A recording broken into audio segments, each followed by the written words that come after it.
ingin melihat siapa orang lain, siapa teman kita, lakukan perjalanan dengan dia. Sebab di dalam perjalanan itu akan terbuka siapa dia sebenarnya.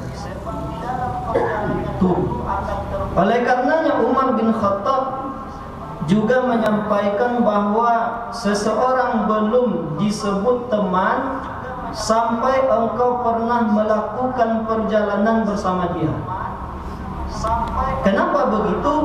Karena di dalam perjalanan itulah terbuka jati diri seseorang.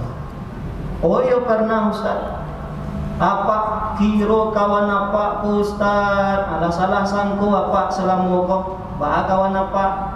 Jadi apa ketika itu kapakan baru Ustaz, pagi-pagi menghindari macet namanya. Lalu kemudian jam 10-an tumah singgah dulu, sebab pagi alun sarapan le Ustaz. Jadi jam 10-an mangga lambe. Lalu mengapa jam 10 berhenti dulu Ustaz mencari sarapan namanya. Terus yo ketika tu Ustaz lah makan apa je kawan apa kah. Lalu Pak ketika membayi Ustaz, ayo apa dulu. Apa membayi gini kok. Kira-kira jam 2:30 siang, alhamdulillah sampai apa ke Pekanbaru. Dan sudah apa solat, kemudian berhenti pula untuk makan siang. Sabangannya kalau kita pai-pai ko ya Ustaz, apalagi kebutuhan kawan apa di mengawanan, harusnya secara adab untuk makanan kedua ko kan beliau yang membayar ko Ustaz. Iya Pak, kenapa lah membayar yang pertama tadi itu anu terjadi Pak? Tiba membayar Ustaz. Kau makan kedua kau Ustaz, kebutuhan kawan apa diajak untuk mengawanan saja. Anu terjadi Pak. Apa lo bayar beliau? Kita Pak. Maka apa? Tiba membayar kau setelepon. Tadi teleponnya Ustaz, tiba kau membayar. Dari situ Ustaz apa lah enggak buruk sanggup sakit. Tiba makan malam Ustaz, apa aja membayar. Maka apa akan berkesimpulan bahwa teman tu pilih. Karena memang seseorang akan terbuka jati dirinya ketika dia melakukan perjalanan. Oh, deh Ustaz, ibu kapatang pai umroh Ustaz.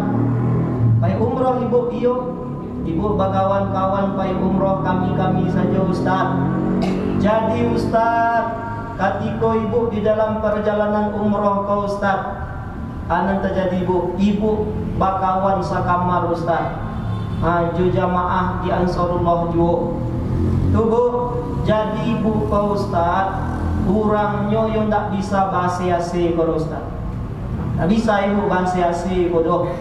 Sedangkan di hotel Madinah kau Ustaz, yo bahasa orang situ. Tuan terjadi Bu, tumah je Ustaz, alhamdulillah. Ketika masuk kamar ku mah asiku lain dak ba adik kawan ibu untuk nak dibendo Ustaz. Jadi mengalah kawan ibu, mengalah Ustaz. Berarti model itulah aslinya tu. Ada pula di pas pula Ustaz, alah ibu tak bisa pakai AC Ustaz. Kalau lalu ku yang mati lampu lo. Ibu. Kalau kawan ibu enggak Ustaz, kalau kawan ibu kok enggak bisanya lalu kalau mati lampu. Itu apa solusinya Bu? Mengalah beliau Ustaz. Demi ibu Ustaz. Berarti model itulah sifat asli beliau tu. Mengalah beliau berarti orang. Tak banyak urusan-urusan kalau beliau berpikir. Lain bisa orang kau lapang dia nampak Pak. Kalau di dalam perjalanan tu Bapak Ibu nampak sifat asli. Apalagi kalau Bapak Ibu yang sudah pernah haji. Dengan sesama kloter lebih kurang 40 hari. Itu nampak tuh. Nampak sifat-sifat jamaah pun nampak. Jadi itulah kaitan makna dari perjalanan. Jadi perjalanan di dalam bahasa itu maknanya adalah al-jala wal inkishaf. Kalau bahasa kita artinya tersingkap dan jelas. Kenapa perjalanan itu maknanya tersingkap dan jelas? Karena kaitannya adalah orang yang melakukan perjalanan tersingkap dan jelas sifat aslinya. Nabi kita Muhammad sallallahu alaihi wasallam itu mensifati perjalanan itu bagian dari siksa. Jadi bagian dari siksaan itu adalah perjalanan. Di dalam hadis Bukhari Muslim dari sahabat Abu Hurairah, Nabi sallallahu alaihi wasallam menyampaikan as-safaru qita'atum minal adab. Yang perjalanan itu bagian dari siksaan. Iya, Bu? Iya, Pak. Mana lebih nyaman diri apa? Dalam keadaan mukim atau keadaan perjalanan? Mana lebih nyaman? Nabi melanjutkan, contoh sederhana Nabi sampaikan, yamna'u ahadakum ta'amahu wa syarabahu wa naumahu. Di dalam perjalanan itu seseorang akan sedikit kesulitan dalam makan, dalam minum termasuk tidur. Ya Ustaz, perjalanan ke Pekanbaru sekian Ustaz, ibu yang tak bisa lalu kau dia teotor Ustaz. Padahal ibu mangan itu bagian dari siksaan tu. Apalagi Bapak Ibu, kita berkunjung ke negeri-negeri yang mayoritasnya tidak Islam. Terus gak susah makanan tu Pak. Apa patang Ustaz pergi ke daerah Kasinan tu Ustaz, you payah Pak mencari makan go Ustaz. Aja balik payah. You di situ orang tak Islam banyak dah Ustaz. Itu dari mana Pak bisa menentukan? Kalau lah ada saya kaligrafi situ Pak makan Ustaz. Itu setan Bapak. Atau kalau Bapak Ibu misalnya berkunjung ke luar negeri, kunjung ke Turki misalnya, kalau di awak kan makan tuh nasi ya Pak. Kalau orang luar negeri kan tak seperti itu. Diberikan Bapak Ibu makan minum yang tak makan minum kita. Ini ayah ibu Ustaz, ayah ibu lagi ke Turki namanya tata makan nang orang di situ kata ibu. Jadi perjalanan itu bagian dari siksaan. Oleh karena Nabi mengatakan fa idza qada nahmatahu falyu'ajjil ila ahlihi. Kalau kebutuhannya di dalam perjalanan itu sudah usai, pulanglah ke kampung halamannya lagi. Jadi sebetulnya Bapak Ibu, perjalanan yang kita lakukan itu hakikatnya bagian dari siksaan. Nggak enak makan, nggak enak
Ada pernah ibu mengundang Ustaz setahun yang lalu, undang mabuk. Yang ibu minantu Ustaz. Iya bu. Alhamdulillah Ustaz, minantu ibu lah lahiran. Kini anak ibu jauh minantu di Malang Ustaz. Di Malang bu, di Malang. Bila apunya kau bu? Baru Ustaz. Baru hari Sabtu patang lahiran ibu lah cucu ini. Makasih. Masya Allah bu, selamat ya bu. Iya Ustaz, tapi ibu kabarnya Ustaz, apa tuh bu? Insya Allah tanggal 5 Maret ibu rencana ke Malang tuh Ustaz. 5 Maret itu bu? Iya. Tuh bu, 5 Maret bukan orang puasa ya Ustaz. Iya bu, oranglah puasa Ramadan. Jadi ibu kana-kana Ustaz, barek bagi ibu untuk berpuasa ke Ustaz. Pak ibu ke Malang. Walaupun ibu naik pesawat Ustaz, barek ibu, maka orang dalam perjalanan boleh tak berpuasa Ramadan. Boleh tak berpuasa Ramadan. Itu keringanan Pak. Itu keringanan bu. Allah memberikan keringanan kepada orang yang melakukan perjalanan. Jadi boleh ibu tak berpuasa Ustaz? Boleh. Tu baca caranya Ustaz, ibu ganti nanti di luar Ramadan. Ini keringanan ketiga. Keringanan yang keempat, bagi bapak-bapak kalau melakukan perjalanan boleh tidak sholat Jumat. Onde Ustaz, apa kapatang pai ke Padang? Tu Pak, jam 11 siang apa berangkat dari Pai Kumbur. Tu Pak, tiba di Bukit Tinggi Ustaz, waktu Jumat kolam masuk. Apakah boleh apa tidak solat Jumat? Boleh. Boleh apa tidak solat Jumat? Alasannya bapak dalam perjalanan.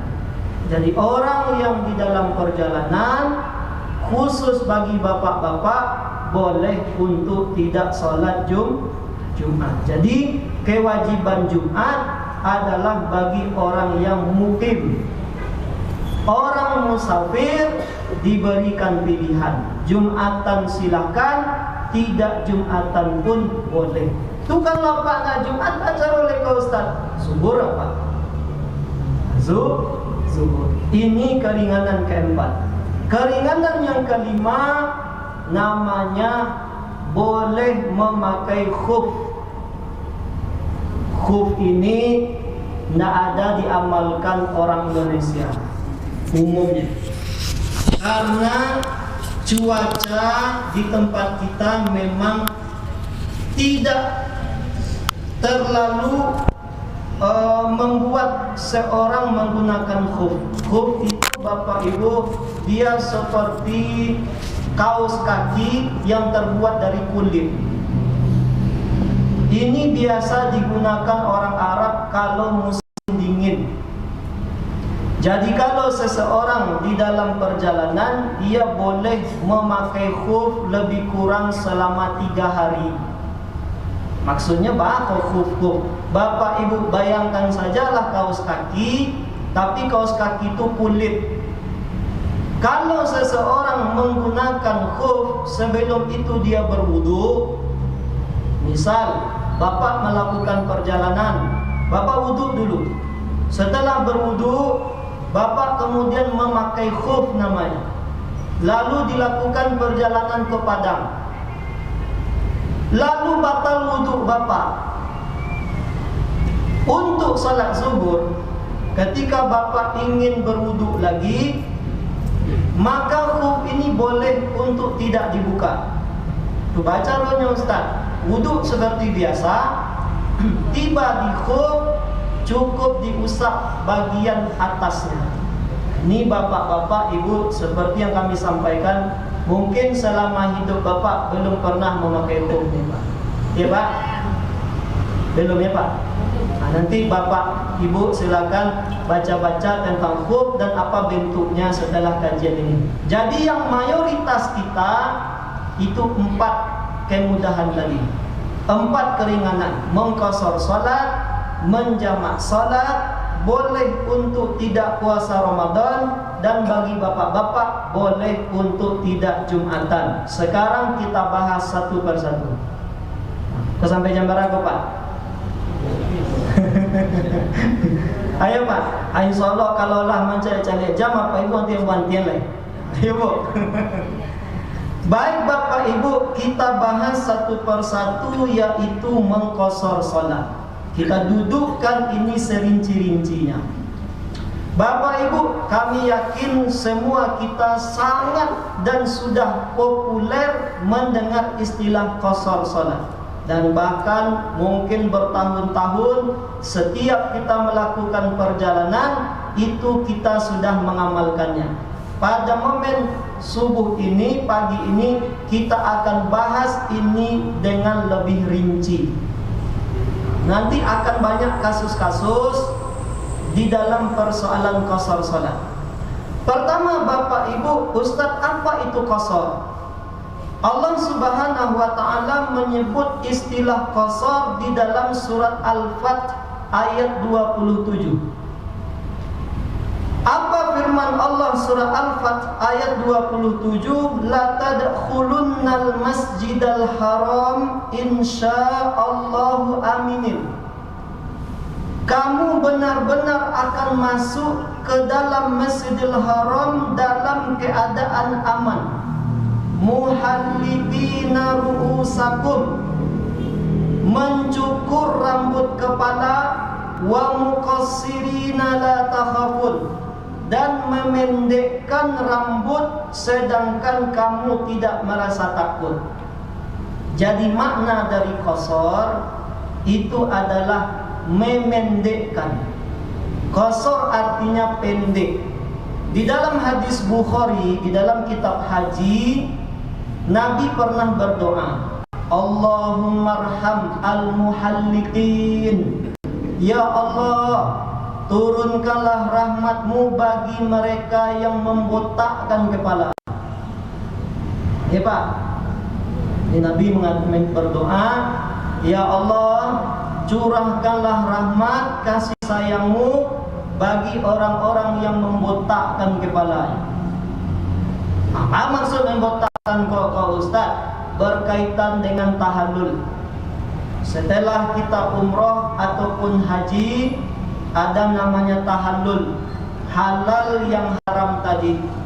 Di antara amalan adalah dengan menggunting rambut.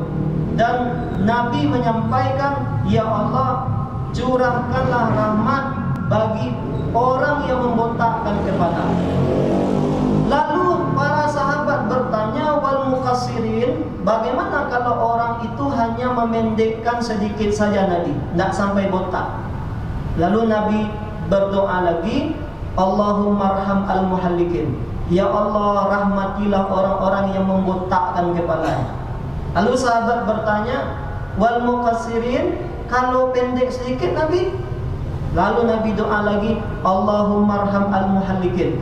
Ya Allah, rahmatilah orang-orang yang membotakkan kepala. Lalu sahabat bertanya lagi, wal muqassirin, kalau yang pendek saja Nabi? Lalu Nabi menjawab, Allahumma ighfir lahum. Semoga Allah juga mengampuni mereka. Semoga Allah juga mengaruniakan kasih sayangnya kepada mereka. Jadi Bapak Ibu, dari hadis ini banyak faedah.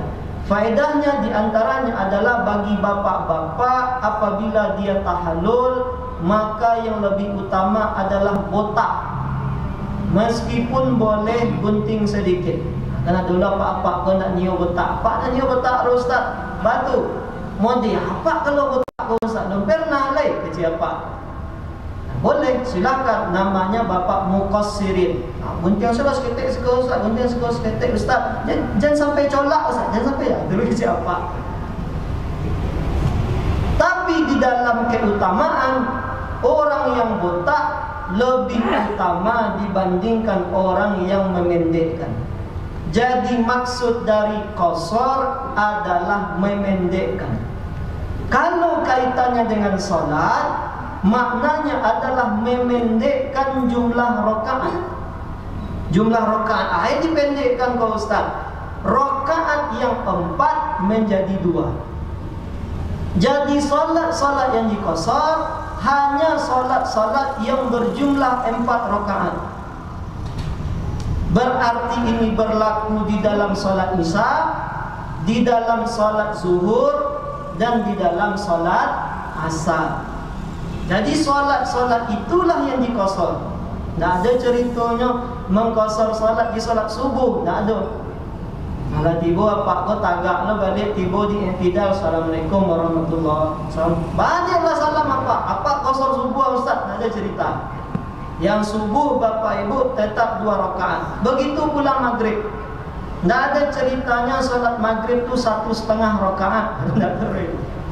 Jadi yang kosor adalah salat 4 rakaat dijadikan 2 rakaat. Bapak Ibu, kita sekarang berbicara tentang kosor saja, yaitu 4 menjadi 2. Salat zuhur dilakukan di waktunya, salat asar dilakukan di waktunya, salat isya dilakukan di waktunya dengan cara kosor. Apa itu? Yang 4 menjadi 2.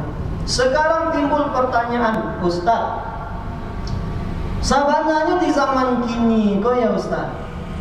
Bapak, yo awak zaman kini deh Ustaz. Misalnya Pak pergi ke Padang ke Ustaz. Ya Pak, para lu juga mengkosor salat ke Ustaz. Ada itu pertanyaan Pak. Yo bisa awak saksikan Ustaz, kini awak dalam perjalanan kok barang banyak musalla dan masjid Ustaz. Lalu apa pergi pakai auto pribadi? Siapa? Apa salahnya?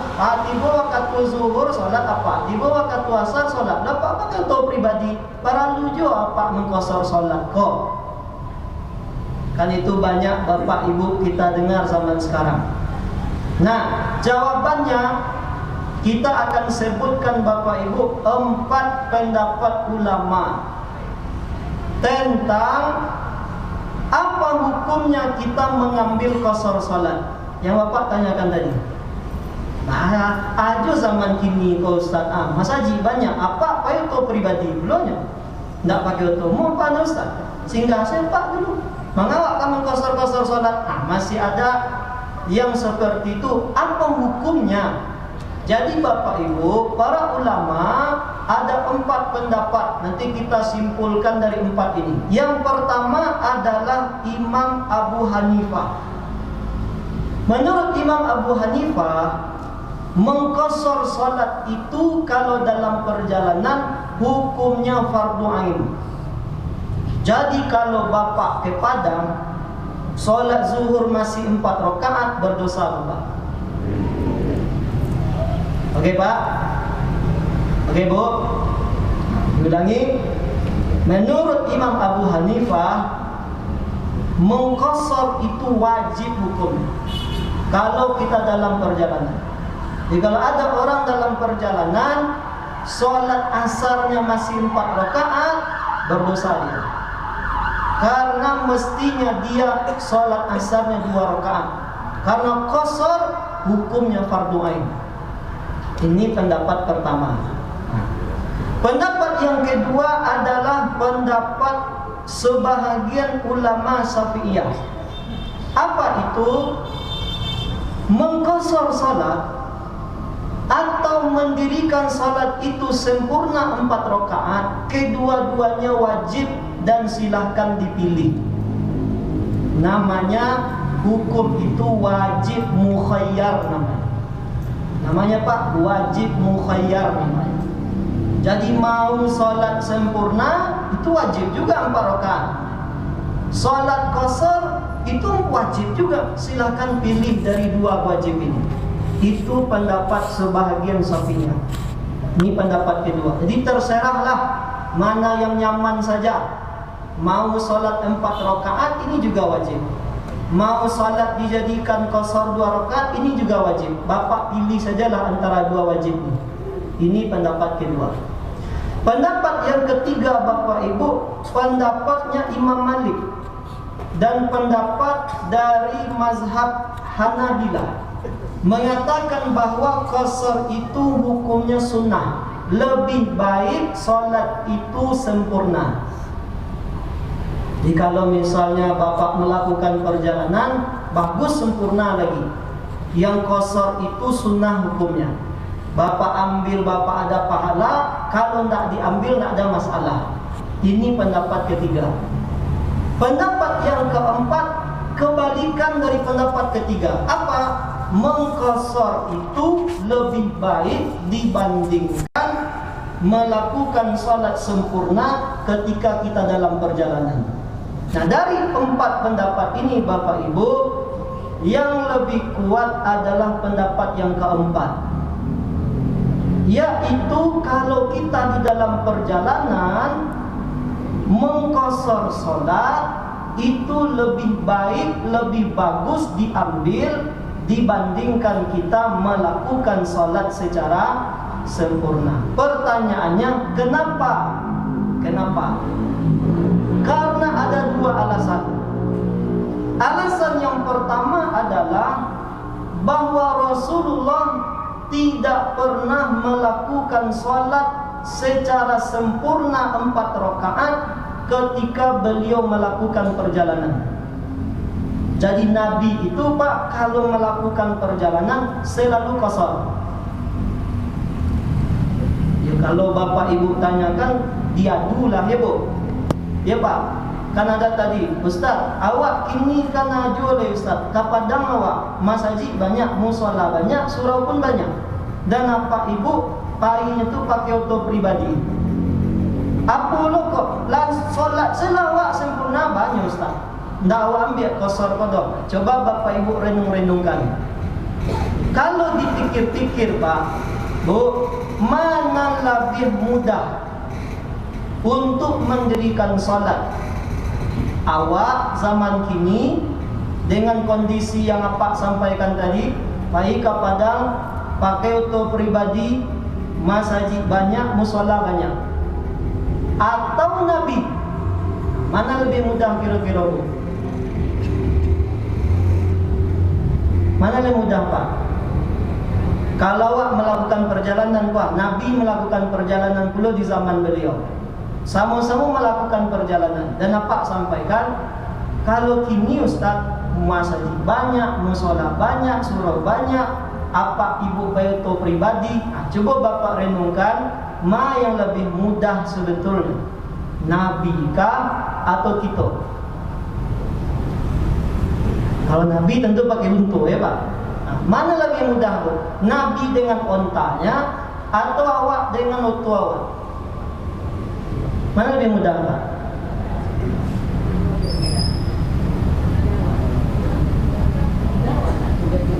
Mana mudah Pak? Mudah jontah lego. Ya Pak. Mudahlah Nabi lah. Nabi melakukan perjalanan, tiba waktu sholat, dima pun boleh bisa turun. Pak, kalau Bapak Ibu renung-renungkan, kalau mudah Nabi dibandingkan kita. Kalau Nabi pakai unta Pak, dima pun nanti masuk waktu sholat, bisa Nabi sholat. Ada pasir seluwe itu Pak. Tapi meskipun Nabi dalam kemudahan itu, Nabi tetap mengqasar sholat. Itu alasan pertama. Alasan yang kedua adalah di dalam hadis riwayat Imam Muslim. Jadi pernah ditanyakan oleh Umar tentang perkara qasar sholat.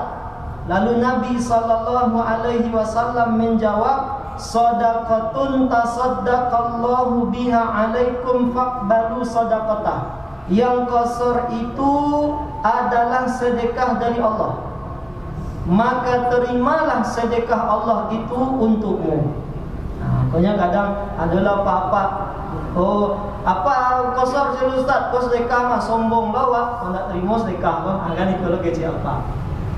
Jadi sedekah, jadi qasar itu sedekah. Jadi berdasarkan dua alasan ini, pendapat yang keempat itu lebih kuat, bahwa ketika kita melakukan perjalanan, mengqasar itu lebih baik diambil dibandingkan kita mengerjakan sholat secara sempurna. Bagusnya Bapak Ibu, Jangan dia kambul balik ulama aku beda-beda lo pendapatnya ya Ustaz. Perbedaan pendapat ulama itu bu rahmat bagi kita. Ada kalanya bapak ibu tidak mengambil pendapat keempat. Apa contoh? Contoh ibu mengambil pendapat ketiga, terbalik, bahwa qasar itu sunnah, solat sempurna yang lebih baik. Itu banyak kita lakukan kalau kita di Mekah dan Madinah. Iya Pak.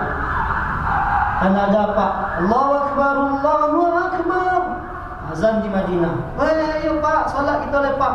Dulu lah Ustaz, Pak kakosor Assalamualaikum. Ada ya Pak. Ya Bu. Kan ada ya Bu.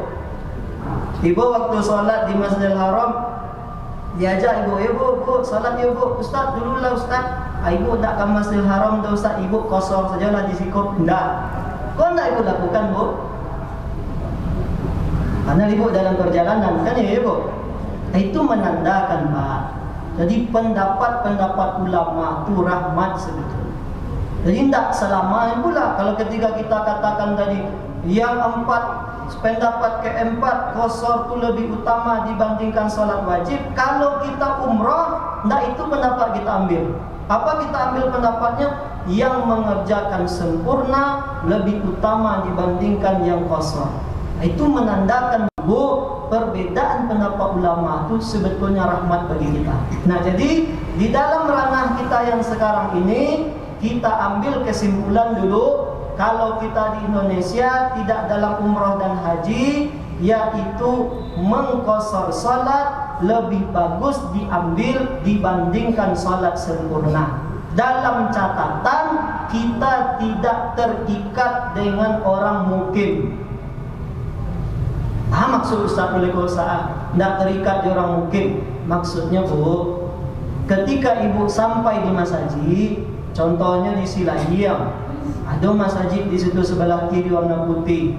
Ketika bapak ibu sampai di situ, di masjid itu, orang tak sedang solat berjamaah yang mukim di situ. Di luar apa sampainya? Apa sampainya Ustaz jam 1:30 siang. Kurang tak ada solat situ lagi Ustaz. Itu maksudnya. Kapak lakukan zuhur sampai rakaat Ustaz. Atau apa 2 rakaat saja. Itu yang kita maksud. Apa mengerjakan 2 rakaat lebih bagus dibandingkan 4 rakaat. Tapi kalau kaitannya dengan mukim, jadi cuba-cuba bu. Salat zuhur, Allahu Akbar, Allahu Akbar, asyhadu an la ilaha illallah. Kemah Allahu Akbar kata imam untuk tasawuf awal. Allahumma sholli ala Muhammad wa ala ali Muhammad. Allahu Akbar kata imam rakaat ketiga. Baik, assalamualaikum warahmatullahi, assalamualaikum warahmatullahi. Siapa? Padahal salam apa? Tapi kata Ustaz Gani nang qasar kok lebih rancak dibandingkan salat sempurna. Itu kalau kita tidak terkait dengan yang mungkin. Dan itu akan jadi pertanyaan nanti itu Bu. Jadi pertanyaan itu Pak. Pertanyaannya, tapi kok nanti kita jawab Bu. Tapi itu akan jadi pertanyaan. Pertanyaannya, ketika ibu sampai di Masjid Silayang kok jawab Pak Ustaz. Terjadi Bu. Orang sedang tasahud awal. Ibu baru tiba jawab Pak. Tuh. Pertanyaan ibu, Ustaz, kalau tidak rasa kian nak soleh ibu kok? Maksud ibu rasa kian nak soleh? Ibu kan kena qasar salat Ustaz. Qasar 2 rakaat. Orang jamaah tasisu 2 rakaat. Kan ya Pak? Betul kan Pak? Apakah ibu langsung qasar salatnya atau tidak? Nah, itu yang ibu jawab dulu Bu, nanti kita bahas. Kan ya Pak? Awak kan mengqasar 2 rakaat Pak. Pas solat jamaah kok tasisu 2 rakaat. Tanya ibu, apakah boleh kita langsung mengqasarnya atau tidak? Kalau tadi kan jaleh Pak, kalau tadi wak dari takbir pertama wala ikut tuan. Tak mungkin wak naik imam ke rakaat ketiga baik salam seorang dengan alasan qasar, tak boleh. Nah kini kalau tabalir. Tabalirnya adalah awak talambi datang. Sehingga awak masbuk 2 rakaat, pas bana solat kau tersisa 2 rakaat dan awak akan mengqasar solat. Apakah bisa langsung awak qasar atau tidak? Nah, itu persoalan tu. Ini banyak persoalan itu Pak. Solo kita bahas satu persatu nanti. Yang jalih dulu hukum qasar. Di yang pertama tadi pengertian, yang kedua adalah hukum. Hukum qasar ada ampe. Ada yang mengatakan hukumnya fardu ain, ada yang mengatakan wajib tapi itu pilihan, ada yang mengatakan qasar lebih baik, ada yang mengatakan mengerjakan solat lebih rancak secara sempurna. Yang terakhir sebagai penutup kaji adalah jarak yang dibolehkan kita untuk mengqasar salat. Jarak yang dibolehkan kita untuk mengqasar salat.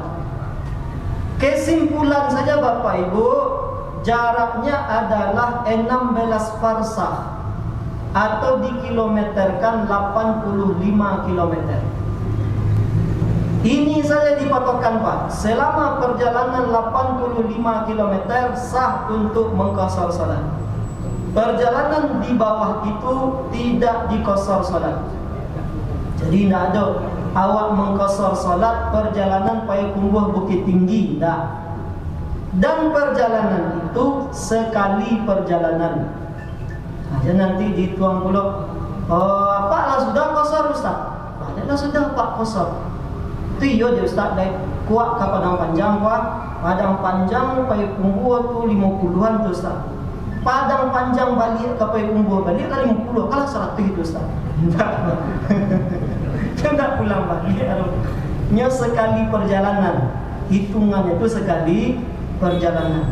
Dalam sekali perjalanan apabila sudah sampai di 85 km minimal, maka sah ketika itu kita mengqasar salat. Demikian dulu Bapak Ibu kajian pada pertemuan ini. InsyaAllah di lain kesempatan kita sambung.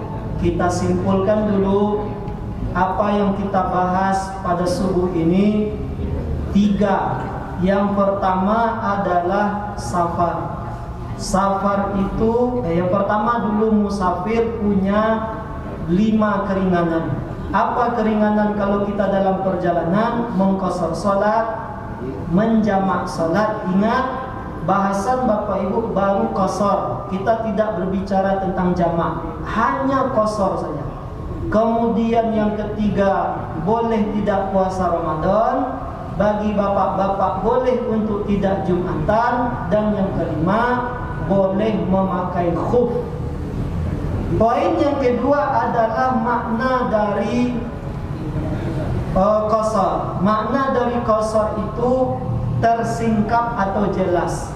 Karena orang di dalam perjalanan terbuka sifat aslinya seperti apa. Dan safar secara istilah artinya meninggalkan kampung halaman untuk menuju tempat tujuan dengan jarak yang membolehkan kita untuk qasar salat. Jadi ada 3 tuh. Meninggalkan kampung halaman, ada tempat tujuannya, dan jaraknya boleh qasar salat. Itu yang disebut safar. Kemudian apa hukum-hukumnya? Hukumnya ada 4. Ada yang mengatakan qasar itu wajib, ada yang mengatakan qasar itu wajib pilihan. Pilihlah antara 2. Yang ketiga, mengerjakan salat 4 rakaat sempurna lebih baik daripada qasar. Yang keempat, kebalikan, mengambil qasar lebih bagus daripada salat sempurna dengan 2 alasan. Alasan pertama, Nabi selalu mengqasar setiap perjalanan. Alasan kedua, qasar itu sedekah dari Allah, terima sedekah Allah itu. Kemudian yang terakhir, bahasan tadi, berapa jarak kita boleh mengqasar salat? Patokannya 85 km. Mudah-mudahan bahasan ini ada manfaat Bapak Ibu. Dan tentu saja masih banyak uraian-uraian tentang bahasan ini. InsyaAllah di lain kesempatan kita sambung uraian tentang bekal untuk mudik sebetulnya. Kita tutup dengan doa kafaratul majlis. Astagfirullah wa atubu ilaik. Assalamualaikum warahmatullahi wabarakatuh.